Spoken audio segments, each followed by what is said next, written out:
మెదక్ జిల్లా నర్సాపూర్లో అంతర్జాతీయ ఆదివాసీల దినోత్సవం సందర్భంగా గిరిజన గురుకుల కళాశాలలో న్యాయ అవగాహన సదస్సు జరిగింది. ఈ కార్యక్రమానికి ముఖ్య అతిథిగా హాజరైన జూనియర్ సివిల్ జడ్జ్ గిరిజన హక్కులను ఉల్లంఘిస్తే ఎస్సీ/ఎస్టీ చట్టం ప్రకారం కఠిన శిక్షలు తప్పవని స్పష్టం చేశారు. ఆదివాసీల సంస్కృతి సంప్రదాయాలను కాపాడుతూ అన్ని రంగాల్లో ముందడుగు వేయాలని విద్యార్థులకు పిలుపునిచ్చారు. ఈ కార్యక్రమంలో కళాశాల అధ్యాపకులు, న్యాయవాదులు, విద్యార్థులు పాల్గొన్నారు. నెక్స్ట్ జనరేషన్ కి మీరు పాస్ చేయాలి.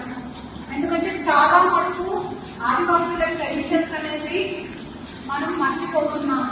అలా మర్చిపోకుండా దీనికి సంబంధించిన ఏదైతే చాలా డిఫరెంట్ కల్చర్ అనేది, చాలా డిఫరెంట్ ఆర్ట్స్ అనేది మీ వరకు అనుభవించుకోకుండా మీరు మీ పెద్దవాళ్ళ దగ్గర నుంచి తెలుసుకొని నెక్స్ట్ జనరేషన్ కి పాస్ చేయాలి. ప్లస్ మీలో కూడా వాటిలో అత్యున్నత నైపుణ్యంతో సాధించి ఆ కళని ముందుకు తీసుకెళ్లాల్సిన బాధ్యత మీ మీద ఉంటుంది. మిగతా మిగతా కంపెనీస్ లో కన్నా మీలో స్పెషల్ టాలెంట్ అనేది ఉంటుంది. అది మీరు బయటకు తీసుకొచ్చి దాన్ని బయటికి నైపుణ్యంగా పెంపొందించి అది ఎలా ఉంటుంది ఏంటి అనేది మీరు బయట వాళ్ళకి చూపిస్తే మీకన్నా మిగతా వాళ్ళు ఎవరు ఉండదు. మీలో చాలా స్పెషల్ టాలెంట్స్ అనేవి ఉంటాయి. అవి మీరు బయటకు తీసుకురావాల్సిన బాధ్యత మీ మీద మరియు మీ ఫ్యామిలీ మీద ఉంటుంది. ఎందుకంటే సార్ వీళ్ళకున్న డిఫరెంట్ యూనిక్ ఫీచర్స్ వేరే వాళ్ళకి ఉండకపోవచ్చు. 99% వీళ్ళకున్న డిఫరెంట్ ఫీచర్స్ వేరే వాళ్ళకి ఉంటాయి.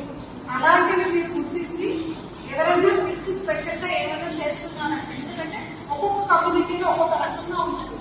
ఆ కమ్యూనిటీకి సంబంధించింది వాళ్ళకే తెలుసు, ఇంకా వేరే కమ్యూనిటీకి తెలియకపోవచ్చు.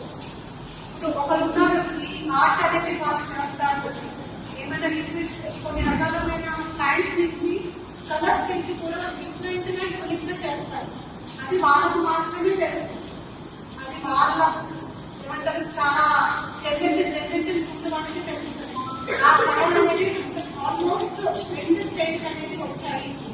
అది మీరు మీ పేరెంట్స్ దగ్గర నుంచి కానీ మిగతా వాళ్ళ దగ్గర నుంచి కానీ తెలుసుకొని నెక్స్ట్ జనరేషన్ కి జనరేషన్ కి యూజ్ అయ్యేలాగా వాటిని అభివృద్ధి పరిచి ముందుకు తీసుకెళ్లాల్సిన బాధ్యత మీ మీదనే ఉంది.